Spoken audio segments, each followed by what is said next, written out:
Something specific happens in your body when you are around this person. Not necessarily pain or obvious discomfort. Something more subtle, something that takes you a while to put language to. You find yourself, after interactions with them, feeling vaguely guilty without being sure what you did wrong. Feeling responsible for problems you didn't create. Feeling like every conversation finds its way back to their suffering, their circumstances, their difficult history. And when you try to gently offer a different perspective or a possible solution, you are met with a reason why that won't work. Or a new layer of the problem that you hadn't considered. Or a hurt response that suggests you have failed to understand how genuinely bad things are. The person who consistently operates from a victim position is one of the most psychologically complex and relationally challenging people you can have in your life. And today, we are going to examine this pattern with the seriousness it deserves.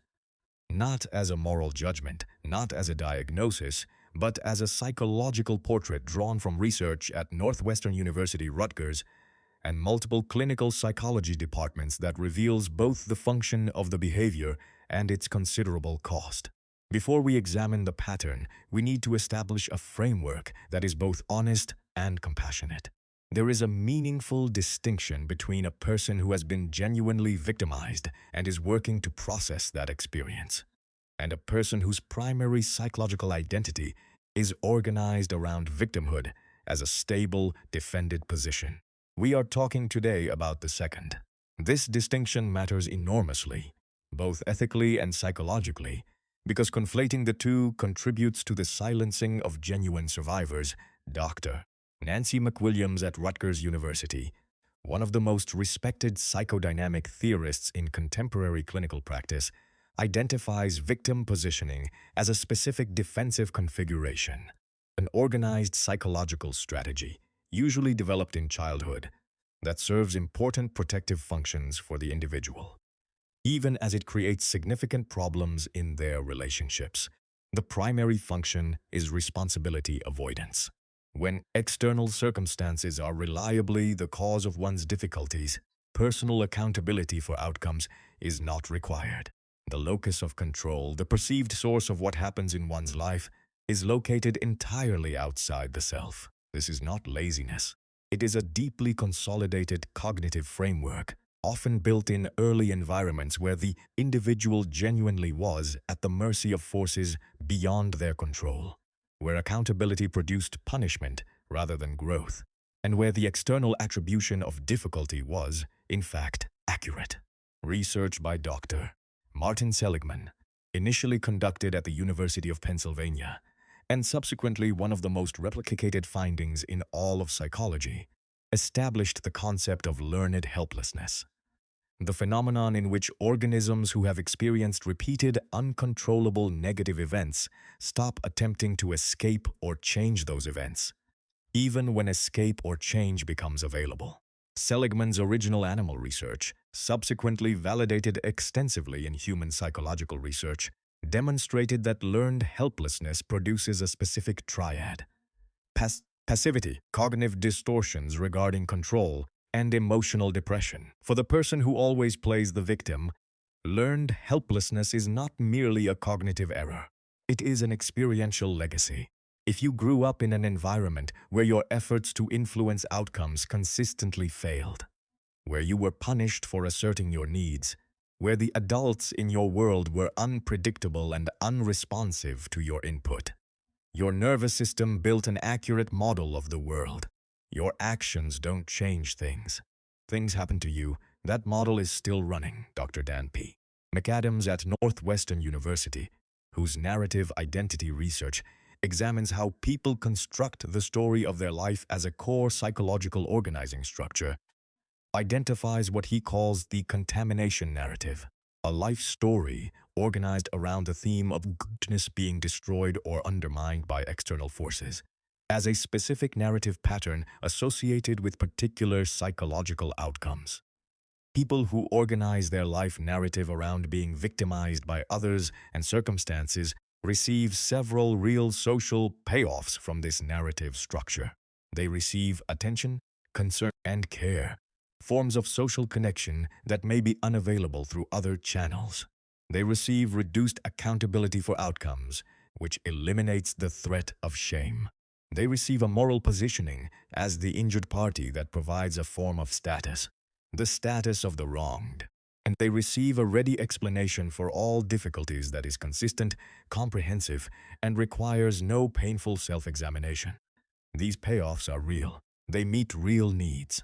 The problem is that they meet those needs through a mechanism that forecloses other, more effective paths, specifically paths that involve agency, accountability, and the development of genuine competence in navigating difficulty.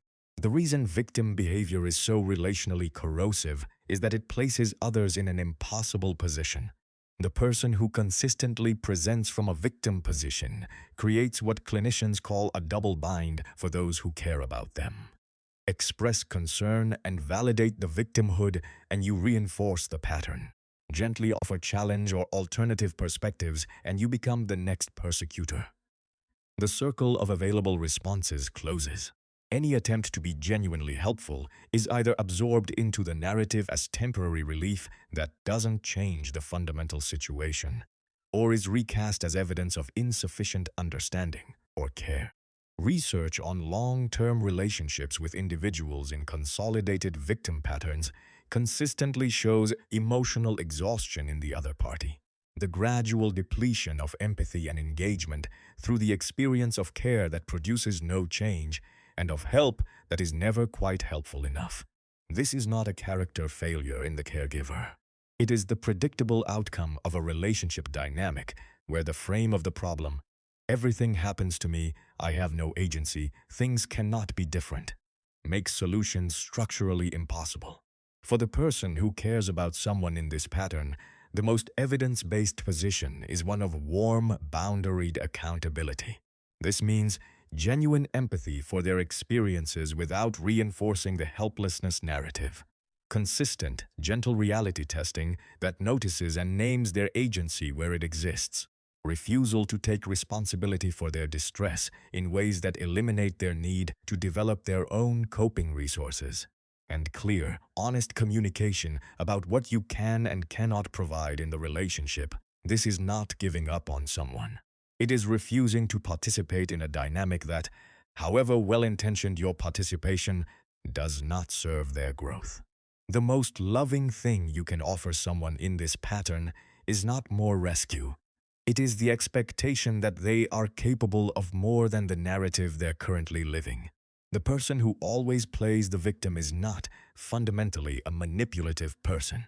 They are a person whose psychological development was shaped by experiences that genuinely produced helplessness, whose nervous system built strategies for managing a world in which they had very little control, and whose relationship patterns now reflect the consolidation of those strategies into a stable identity. Understanding this does not require you to accept the impact of the pattern indefinitely. It requires you to respond to the actual psychological situation rather than the surface presentation. Research from Northwestern, Rutgers, and the broader clinical psychology literature agrees on the most important point. This pattern changes through the development of genuine agency and competence, through experiences of efficacy that rewrite the helplessness model from the inside. That development happens in therapy, in carefully structured relationships, and in the experience of navigating real challenges successfully. It cannot be accelerated by others absorbing the consequences of the pattern on the person's behalf. You are allowed to have limits. You are allowed to need reciprocity. You are allowed to step back from a relationship that depletes without replenishing. None of that makes you a persecutor. It makes you a human being with legitimate needs of your own.